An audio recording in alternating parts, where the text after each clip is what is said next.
The heart is deceitful above all things and desperately sick. Who can understand it? Jeremiah 17:9. Chapter 1. Layers of Lies.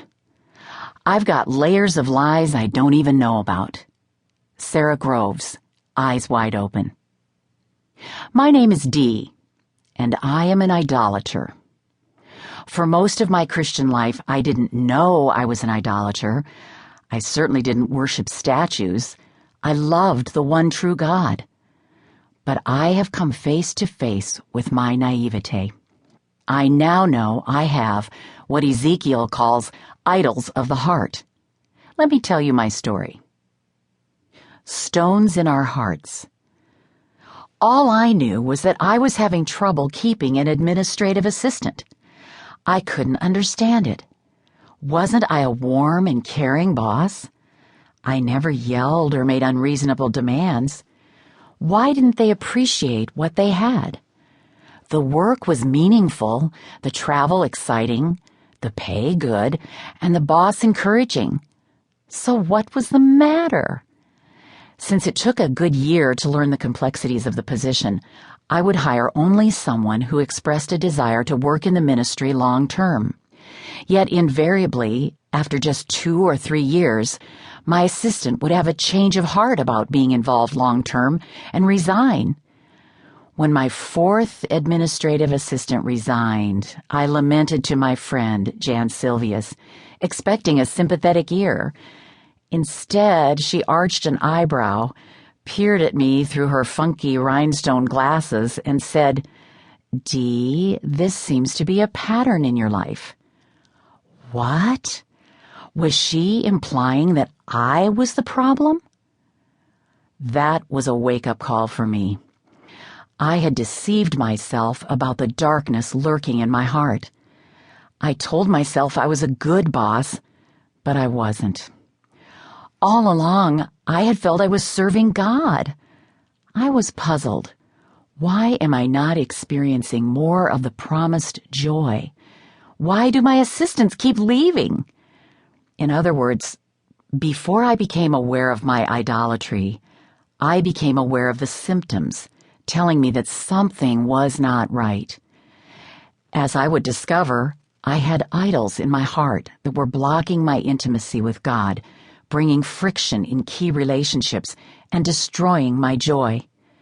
Yet, because soul idols are invisible, I didn't even know they were there. Any time our deepest desire is for something other than God, because we think that will satisfy or rescue us, a dangerous soul idol is forming.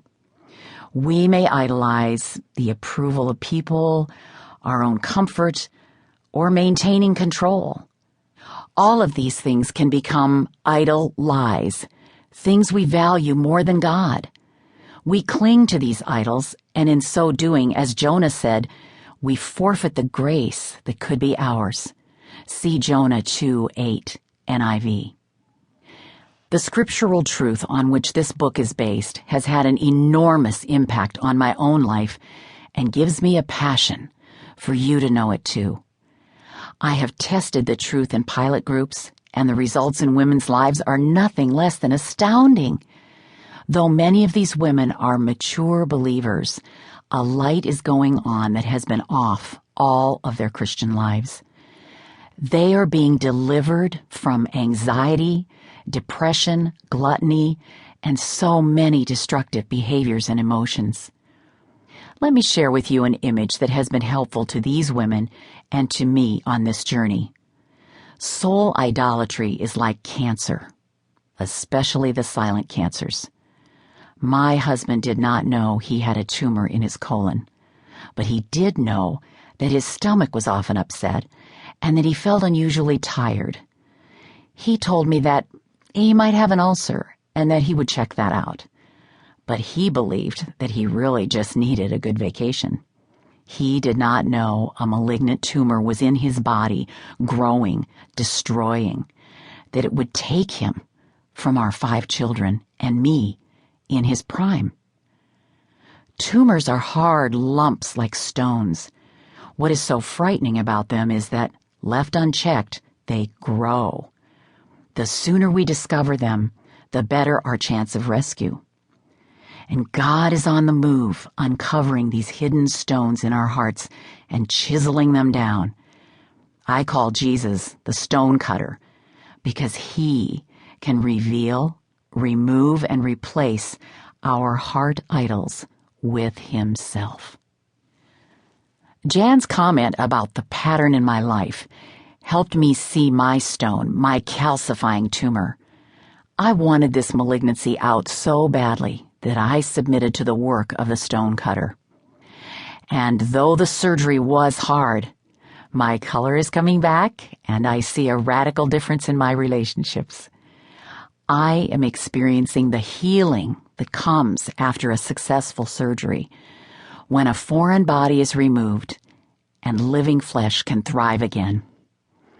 Jesus, the stone cutter, can transform your life as well. Every believer needs to be set free, and it begins with getting past our denial, with seeing what we really idolize and admitting this to God and to others. We may think, for example, that our deepest desire is for God, but in reality, we're running to food, friendship, or Facebook to fill up our souls. We may think that our identity is in Christ, but in reality, it may be in the success of our ministry, mothering, or marriage.